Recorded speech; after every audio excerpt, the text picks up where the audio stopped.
Hello, universe. Welcome to Off the Rails with Tom and Mark.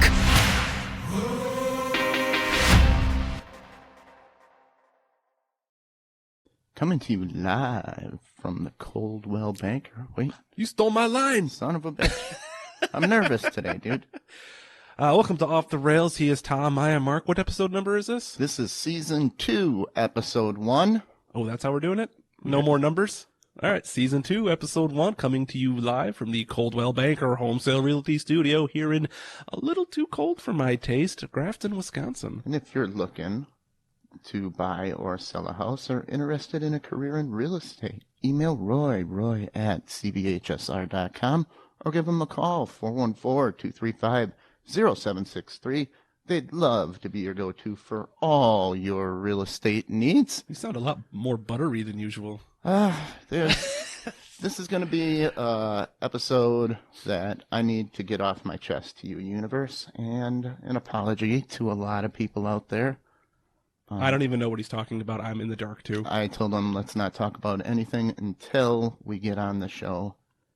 And those of you close to me can probably tell that I have been, believe it or not, a big-time alcoholic. I've been struggling with this. I have been trying to quit alcohol for a long time. Mark, you've probably known. Yeah, you and I have a long history of copious alcohol drinking, and it's always shocked me. You can drink a lot more than I do. Yes. And lately, it's switched over from just a binge drinking party to it's taken over a lot more things. There's a reason I tell people I went to medical school and my name's Dr. Klein. It's really, really taken over certain parts of my life. And geez, I guess it's just something that's really hard to talk about, and I think I want to talk about it on the show. Okay. This is the only time I've ever been nervous on the show. I've tried counseling, I've tried medication, and I've tried doing it by myself. And lately, the binges have just been longer because I'm afraid. I'm afraid of the withdrawals that have started coming in. So the only way to keep the withdrawals away is to try to drink a little more. So I hadn't drank in I don't know how many months. Yeah, you've been doing the keto diet, and you've been staying pretty clean and clean cut for the diet and all that. And I've noticed a improve in the quality of the podcasting goes up when you're clean. When we're awesome, yeah. So when we moved into our house in Grafton, there was a case of beer there for everybody who helped move, and we got pizzas because in Wisconsin, that is how you pay people for helping you move. I don't think I had any pizza, but I was like, if there's no pizza here, I'm storming out. Yeah. So it's just expected. So then my friend brought over a case of beer and some pizza too, and somebody drank like one beer, and a couple of people stayed, and there was a fire.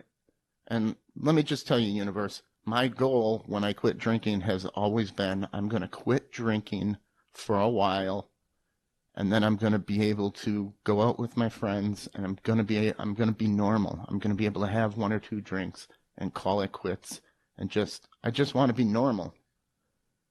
And it doesn't work out like that. So since the day you guys moved, I was pounding beer. I pounded both those 30 packs. You had a loss in the family too. Your grandmother passed. So I was curious if that, if the grief. I don't know how close you were to your grandma. I don't know if there was some grieving going on there that maybe caused something. Well, let's rewind to the time I binged previously. I had a week-long binge of alcohol, and I decided, after 7 days of drinking, waking up, puking, drinking, and then drinking all day, and then drinking enough to go to bed, and you really can't go to bed because you can only sleep as long until you have to pee. Mm-hmm. So when you get up to pee, you go outside and you drink. It's just pretty much 24 hours of drinking. I did a binge that long, and I was at my parents', and I'm like, I'm going to go cold turkey. I'm done drinking forever. This is it. Watch this. Because I quit smoking that way one time. I just went cold turkey. I ended up having a 15-minute seizure on the floor because the withdrawals hit me so hard. Mm-hmm. And there were paramedics and all this stuff. And the cold turkey didn't work, and I knew it. So since then, I quit drinking. And I slipped up on moving day. And I knew we have my grandma's funeral the day of our giant comedy night that I had coming in. Mm-hmm. So I've been drinking, and it's a couple days before the comedy night, and I'm like, okay, I got to slow this down, but I have to just wean myself off of this. So I'm trying to wean myself off of it so I can be presentable. And when you do it by yourself, you wean, and then you feel kind of good, and you wean, and you end up just drinking again. And you're like, fuck. Okay. Now I'm starting to get sick. Like, I need a beer. I'm starting to get sick. And I don't know if you've ever went through an alcohol withdrawal. It is... No, I haven't. Puke, pain, shit out your ass, tremors, shakes, headache. Well, observing you as your friend, I've always speculated that you didn't have a mental addiction. You had a physical dependency. Because you seemed like you could just not drink. Mm-hmm. Because there was one time back when we were recording at my house where you weren't drinking and you felt awful. And I was talking to Susan, whose father was an alcoholic, and it ended up taking his life. And she recognized some of the stuff in you that she saw in her dad when she was younger. Mm-hmm. And I said, I saw you take a sip of beer, and it was like he doesn't crave it like you think alcoholics usually are. It's a physical thing. Your body just needs it. Yeah. You can sit there all day and say no, and you don't realize it's the alcohol. The lack of alcohol is making you feel awful versus being an addict who is sucking dick in an alley to get a sip of beer. So it seemed, like a physical dependency versus a mental addiction situation, which is, I don't know if that's better or worse. And again, I don't know what the fuck I'm talking about. I have no medical background. Well, this is just my life experience watching people. Going through withdrawal scares the piss out of you. So now I'm drinking to avoid these withdrawals, and I'm still trying to get better for our comedy night, my grandma's funeral and everything. Mm-hmm. And so I slow down. I basically stop, and I start puking. And Mark, I puked so hard, I thought I lost my eyeball. Seriously, like nobody move. I lost my fucking eyeball. And if you look, can you see how red my eye is here? It looks a little more red than I would expect from across the room here. Okay, that was 15 days ago. The night of everything, I look like the fucking Terminator with a big red eyeball, and my face is all puffy, and I haven't brushed my teeth or showered in, I don't know, at that point, a week. And I'm just like, I can't show up looking like this. I can't show up looking like this. I was shocked you weren't there because this has been your baby from the beginning. And Susan and I were a little frustrated because we weren't privy to all this information at the time. So we were just like, where is he? Where is he? Come on, this is now or never. I've spent 3 days trying to quit drinking, man, and if I'd have shown up, Roy would have been embarrassed. Everybody would have been like, in hindsight, you made the right decision. There was no good decision. There was a bad decision and a way shittier decision. And the decision I chose was the bad one of not going. So then after I missed my own comedy night. Which went great, by the way. Yes. Then the depression of missing my grandmother's funeral and missing my own comedy night set in. So now I'm drinking. I said, fuck this slowing down shit. Mm-hmm. Fuck that. Just give me beer. I'm really pissed off at myself. Everything's going to hell. This podcast is going to hell. Roy's going to fucking dump us. Look at what I did. I ruined everything again. I ruined being a doctor. I ruined, there's other shit I ruined. I've ruined friendships. I've ruined this because of this goddamn beer. I'm like yelling at a fucking beer can because I hate it. But right now I fucking need it or I'm going to be sick. And, we'll get to what I've tried counselors in the past. Mm-hmm. I went to 3 different ones. first counselor I went to was this young chick, and we're going through the motions of, fill this out. And I'm looking at her sheet of paper, and I'm like, this is DSM-3. We're on the DSM-5, right? Hand me a up-to-date one. I have no idea what any of that means. That's the Diagnostic Statistics Manual. It's the Bible of... medical shit? To put it this way, if you're going to a surgeon and you're laying there and he sets down the Civil War field manual as what he's going to use, this is a little out-of-dated, Doc. Yeah, that's... Yeah, when his label says chirurgeon and not surgeon. Yeah. That's what I'm saying. She's like, oh, that works good enough because studies show this. And I'm like, you're absolutely wrong. You're walking into a neuropsych major. I know what I'm talking. I can't be the smartest person in the fucking room. Doctors and nurses make terrible patients. Yes. You got to tell yourself that, and you can't be objective about yourself. Okay. So you need to rely on other people to do it for you. Well, I can't. This chick's dumb. She's using the wrong old shit. Okay, I couldn't deal with her. She had to go. All right. So I went to the next guy. I went to the weatherman. Old guy, nice guy. I liked him in the first two ones, but then anytime I'd walk in the room, he'd just be like, "Phew, how about the weather out there today? Wouldn't you like to be out there, in the sun fishing?" And then he starts talking about just all this nice shit. And a couple weeks go on, and just keeps talking about how beautiful it is outside and what we could be doing. Give me some strategies to help solve depression, anxiety, and alcohol. You got a boat? Go fishing. Okay, so we squeezed that huge boat into a relatively small garage. Yeah, when we moved you, we can do that. So I know you got a boat. So I had to get rid of the weatherman, and then I went to. She called herself the fat hippie dyke. That was her words. Sure. The FHD. Yes. So I go to the fat hippie dyke, and she's kind of cool at first. She's actually giving me some skills to use, skills to try out and whatever. And then she starts getting weird. She's like, well, you've been a nice guy, so I know you didn't vote for Trump. And I'm like, that's odd. And then she starts saying some other weird shit, and she's like, oh, by the way, I'm a Reiki master. I don't know what that is. Yeah, okay. It's where you heal people without touching them, just by rubbing your hand over that. Like chi or pyramid power or crystals. Yes. And she's New got Age stuff. She's got a crystal shop, and I'm like, isn't that just heat over? You're doing a warm compress, dude. Well, there's the power of placebo. Let's not ignore that. Okay, well, then she offered me to come to her class to become a Reiki master, and I'm like, I can't have a counselor that's trying to sell me on a side hustle here. Well, maybe mental discipline is good for you. You don't know what works until you try it. Maybe the hippie stuff ain't it, but you definitely were successful at finishing your medical school. Okay. So you need something to focus on to keep your eyes on the prize, because life is full of You're things. giving her way too much credit, dude. Well, I'm trying to help you find something that works for you. She wasn't working for you, but the same approach in a different venue may help. Fat hippie dyke had to go. Fair enough. And so then I'm like, fuck it. I'm going to do the psychiatrist. I'm going to go get some medication for my brain. Mm-hmm. This guy, we'll call him Dr. F. He was a prick.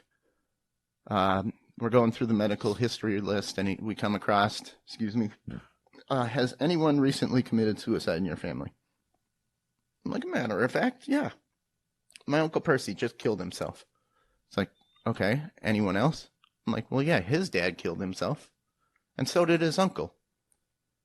Red flags are going off that suicide runs in my family. Mm-hmm. So how the medical field works is now it no longer is about helping me. It is about covering his own ass, because now that he has that information. Now he thinks you're a ticking time bomb. Well, if I kill myself under his watch, he's fucked. He's liable. He prescribed me so much medication, dude. I was taking 6 pills a day. Insane. He turned me into a fucking zombie, a walking zombie. I was standing in an elevator probably for 10 minutes. How long ago was this? A few years back. Okay, year before the podcast. Yeah. Okay. I've been struggling with this for a long time, a few years back.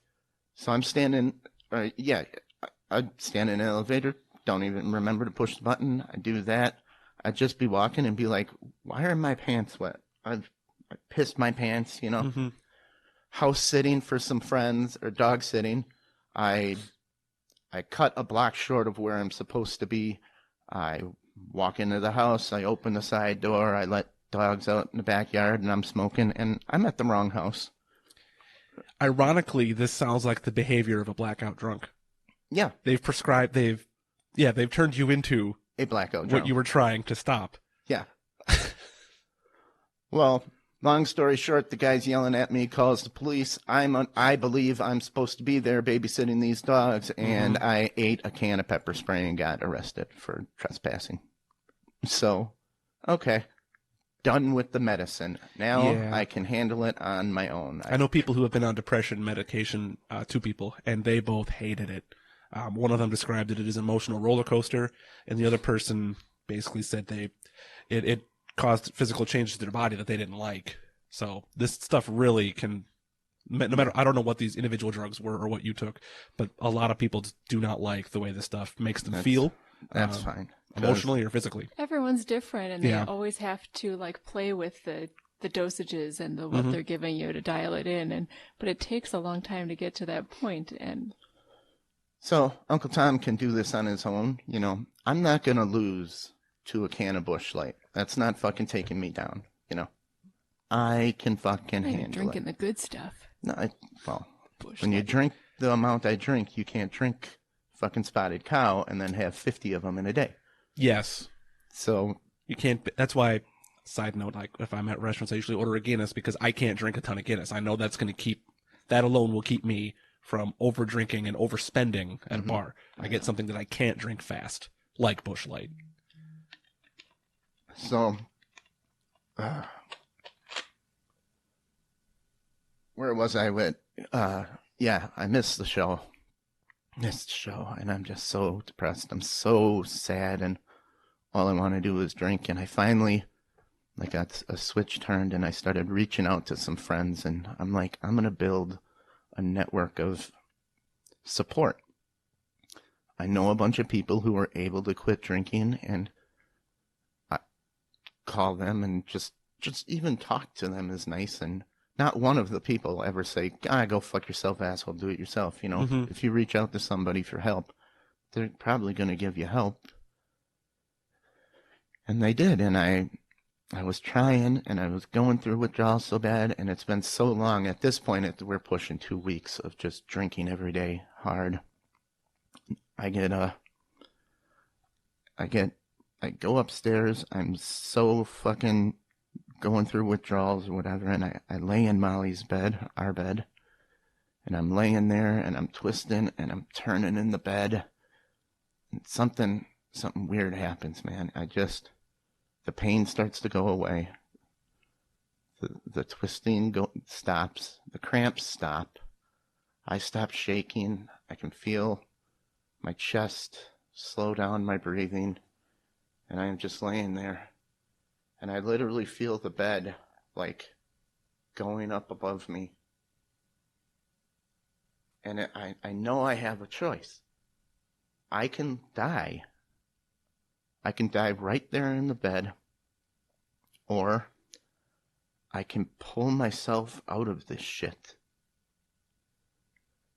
And I don't want to die, so it feels like I'm reaching up to get out of the bed, and I pull myself out of the bed, and it was so real, and I was so scared that I was going to die that, I was bawling on the floor, on my hands and knees bawling, and then all the cramps and everything hit me again, and I'm like, this sucks, but I grab a beer, and I got to open it to slam it just so I can have my legs work enough so I can walk down the stairs, and I call my dad. I call Foz. Hey, can you help me, man? Can you help me stop drinking? And he says, I'll be there in 20 minutes. My dad picked me up. He brought me home. We were shooting the shit, just smoking cigarettes. And he's like, I'm going to grab a 6-pack of beer, and I'm going to lock these down, and you will get one when I give one to you. So for the first day, I was jonesing out pretty hard. And when you're used to pounding, every 2 hours is an eternity, you know, after the first one. And then the second day, he gave me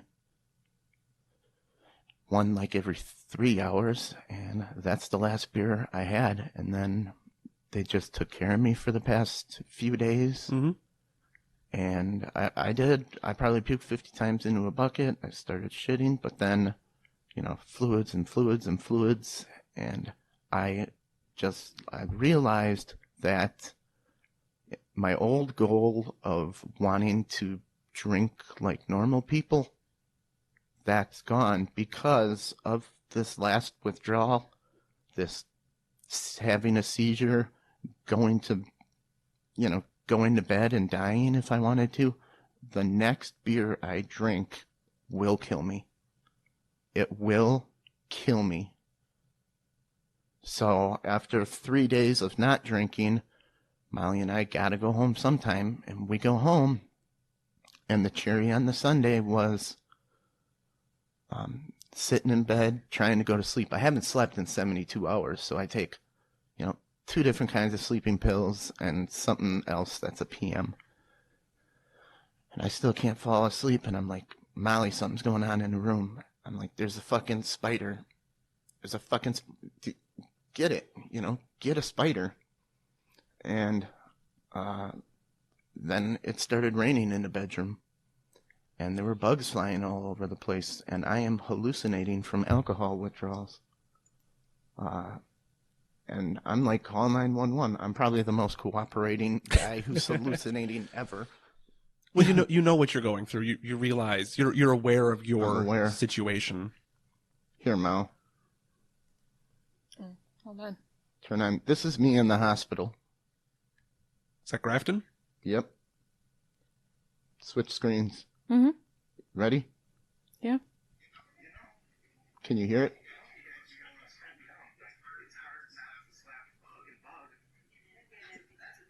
That's a B.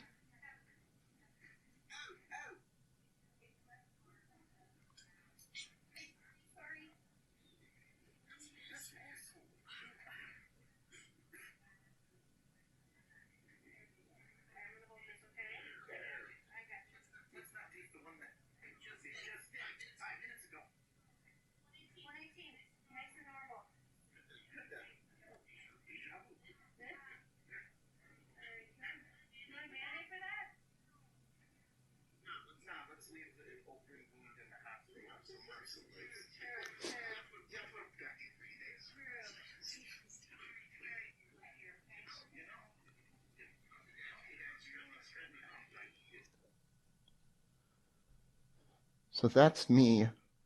When was this? 2 days ago? Yesterday? That Today? was last night. Last night. Okay. I've come around, right? Yeah, that was Friday night. Okay. Friday night? No. It's Sunday morning. That was Friday night. So what'd I do Saturday? Sleep, Oh, hopefully. I stayed in the hospital most of the day Saturday. Yeah. Oh, Saturday night is when I came out of the hospital. That's what all this stuff was. But that was probably the least of my panic, and that's what I look like. How are you feeling right now?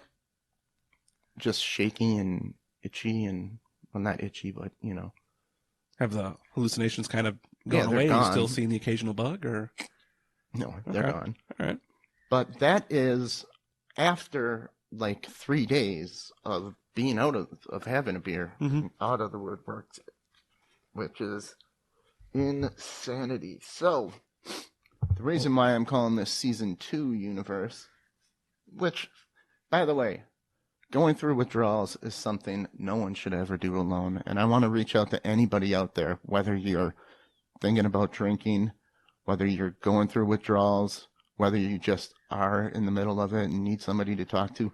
Email us at offtherailstm@gmail.com. I will leave your number. I will call you. I will get you through it. I will tell you what's going on. I have a psych degree. I will help you build a support network, because without the people around me, I'd be dead. It's just the bottom line. I'd be dead.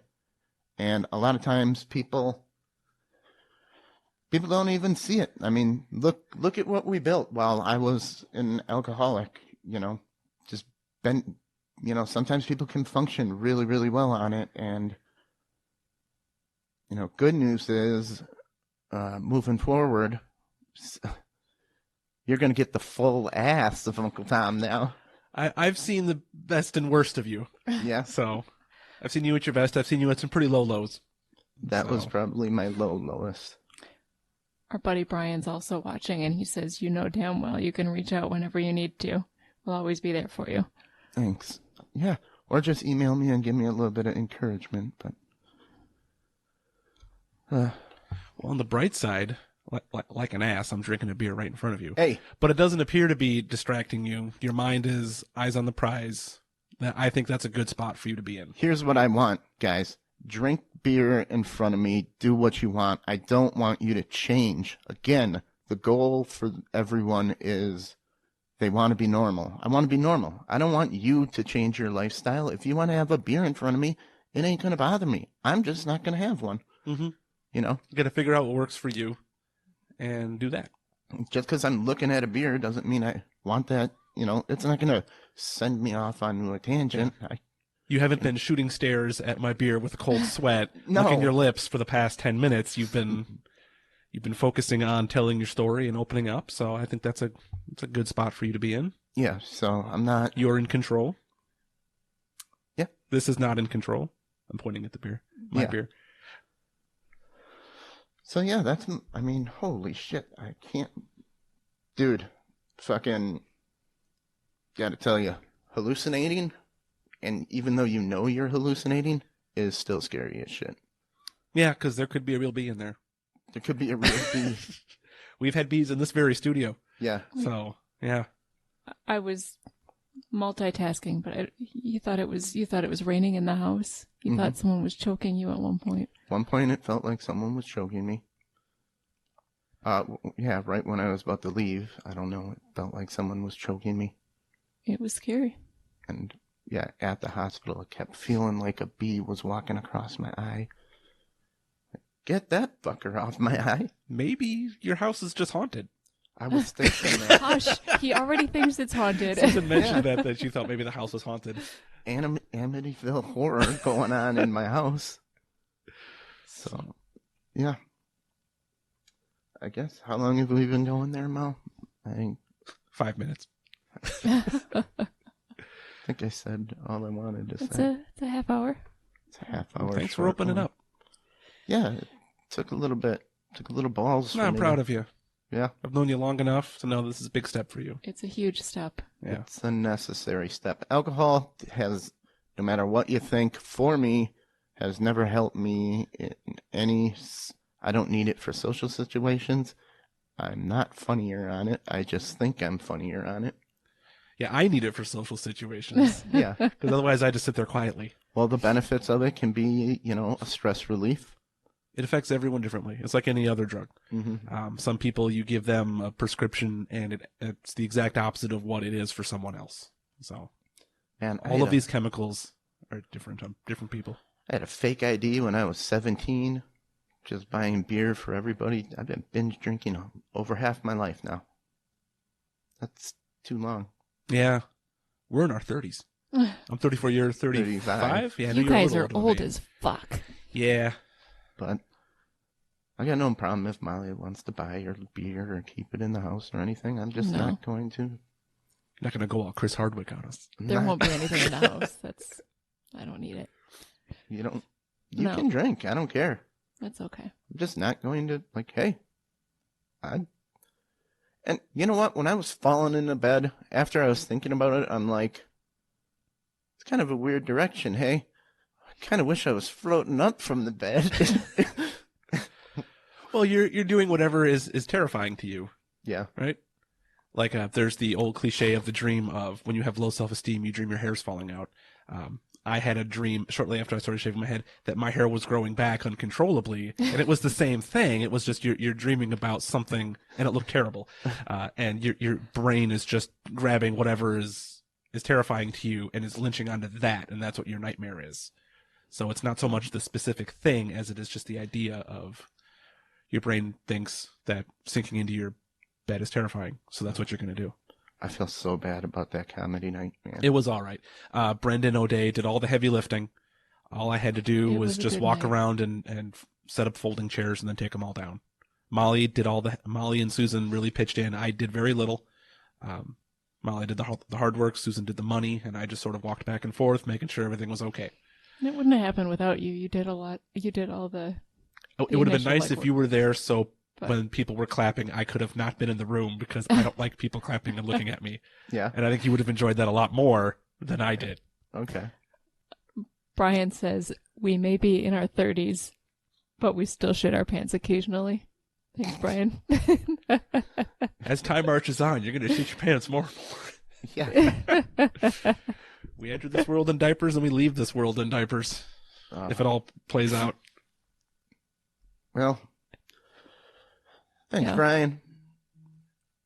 Yeah, it's hard not to shit your pants when you're on a 14-day. I've shit my pants in a drunken stupor. Mm-hmm. Yeah. At the party house, I went to bed, vomited all over myself in bed, woke up, and then got mad. Who fucking vomited on me? And I was all mad at my roommates till they realized it was me.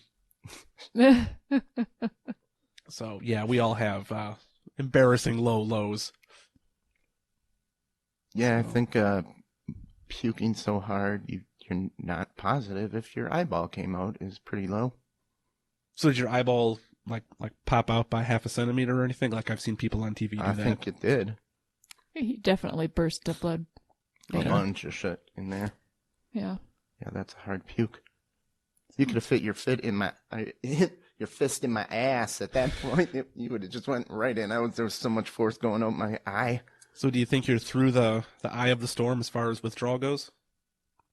I hope so. I just came back from the hospital where I was seeing shit. As again, someone who knows nothing what they're talking about, it looks like because you kept going back to the beer, you were like pressing the reset button. Yeah. So I went through like 10 days of withdrawals. Because I think you just gotta get through it. Mm-hmm. There's no easy way, and trying to temper it or wean yourself is just going to prolong it. The weaning did help with Foz. Okay. That was a third party controlling it. You weren't in control of it. Your dad was micromanaging it for you. Yeah. So when you're drunk, you can't. You just go, fuck it, it's time. Yeah. And then it feels good. Your body for a few minutes feels better. So you think, well, I'll just keep this up. I like feeling better. And now you're doing it to maintain a workable buzz. Yeah. So instead of battle back the withdrawals. You're no longer doing it for highs. You're doing it to maintain so you can function. Yep. So the good news, Off the Rails is getting my full ass attention, guys, and it's going to be even better. Starting a new chapter. New season. So that's why we changed seasons. Season 2. Tom is going to be sober season. So much pressure. I need a beer. I can't handle this. Well, it'll be, organizing another comedy night for next year. I'm sure you got lots of stuff on your plate to keep you busy.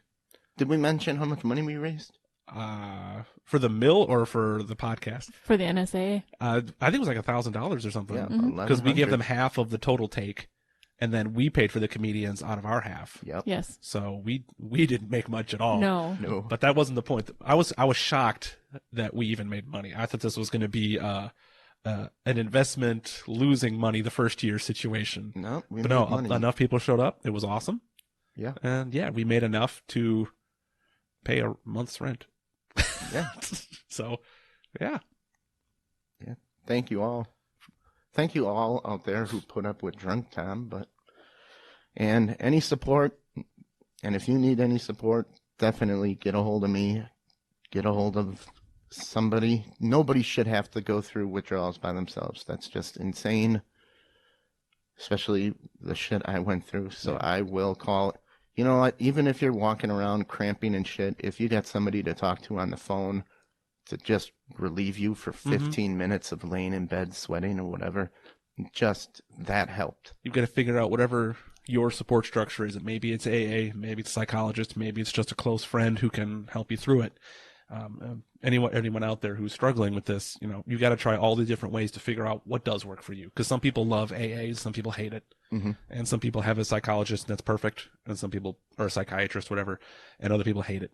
So you just got to figure out what system helps you get through this, and just reaching out to someone, give it a shot.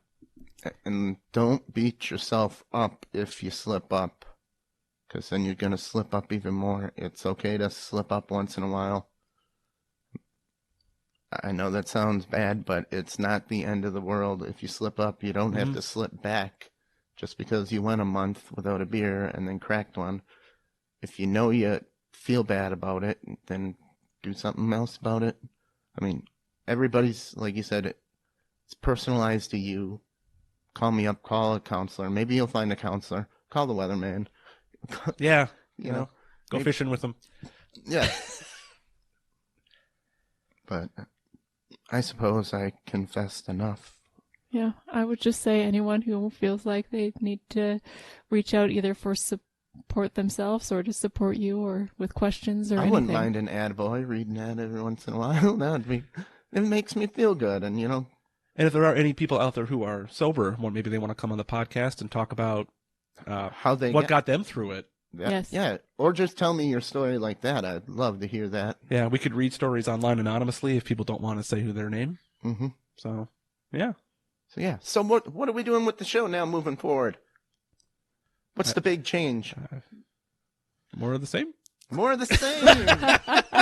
We're just calling it season 2 because if I drink a beer, I'll die. But the numbers are getting too high to keep track of. Yeah. So we're going to call this season 2, and Molly is going to figure out season 2 finally after 2 years? Yeah. What was the last numbered episode? 105, something like that? Yeah. 52 weeks in a year, so that's 2 years in a week. Halloween is the day we released, so next episode, we're close enough. Sure. That's how we do it on this show. It's all arbitrary anyway. Close enough, so. Mark Joe Show says hi. Hey, Mark Joe Show. You missed out on my big release. They can go back and watch it. Yeah, go back and watch it. All right, well, that's all I got, Mark. What do you got? I'm going to dignify your thing by not saying anything. How do you follow that? I guess. We'll have a bonus episode. Talk about what I did for Halloween this year. Yeah, no one gives a shit. Yeah, I drank through Halloween this year. No, you were in the hospital. Yeah, I mean, Halloween is theoretically Thursday, but you spent the Saturday of Halloween recovering from a personal hell. From hallucinations. Yeah. I thought it was over. That was so weird. It's like every horror monster gets back up again once you think it's dead. Like at once I thought it was dead, and then it hit me with the hallucinations. Well, life is a movie, and if things aren't happy, that just means it's not over yet. Yeah. So, what's that there, Mal? Oh, Mark Joshua says it's Utterly Insane Productions. Apparently they can't get their Facebook page changed. I keep forgetting. I'm sorry, guys. How embarrassing. All right, Utterly Insane. Yeah. All right, should I close this out? Should we call this a day? And Let's we'll call do this a, one we'll do a a day. bonus episode, old school style, a little Yes. more fun and loose. Yep. That'll be out Try on and Friday. loosen up, get back into the swing of things. Yep. Just wanted to start season 2 with telling you why and apologize to everybody. I hope Roy's not mad at us. No, I think Roy had a great time. Okay. Everyone had a great time. Yeah. It was a good show. Yeah. All right. There's one thing I can tell you off air, Okay. but it's not about Roy. Okay. It's about a spy in the audience. Your mom says she's proud of you. Oh, thanks, Mom. Thanks for all your help. Thanks, Ma. Thanks, Dad, for keeping me alive. Thank you, Tom, for not giving up. I didn't. Well, You were lying in bed feeling like shit, and a lot of times people indulge in those dark thoughts. And in that moment, you forget about all the people who care about you, like Molly, like me, Yeah, what about like me? your parents, your family. So thank you for powering through for us. I love you all. Because I hate when Robin Williams died, I came out rather hard on him because I really hate people who do commit suicide because it's a very selfish thing to do, and they're not even aware of all the people they're hurting when they do it. And I'll say thank you for staying here with us. No problem, buddy. For you, anything. You big guy. All right, let's wrap this up and have some fun in the bonus episode.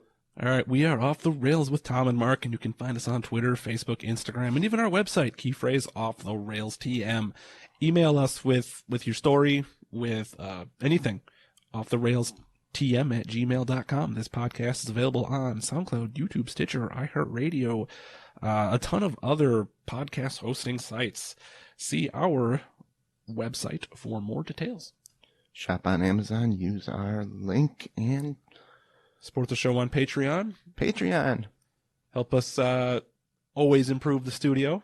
That's the goal. I keep trying to drag Tom down to IKEA so he can see what cool furniture looks like. We are going on an IKEA trip, all four of us. All right. Remember, universe, we're not good enough. Thanks for tuning in, universe.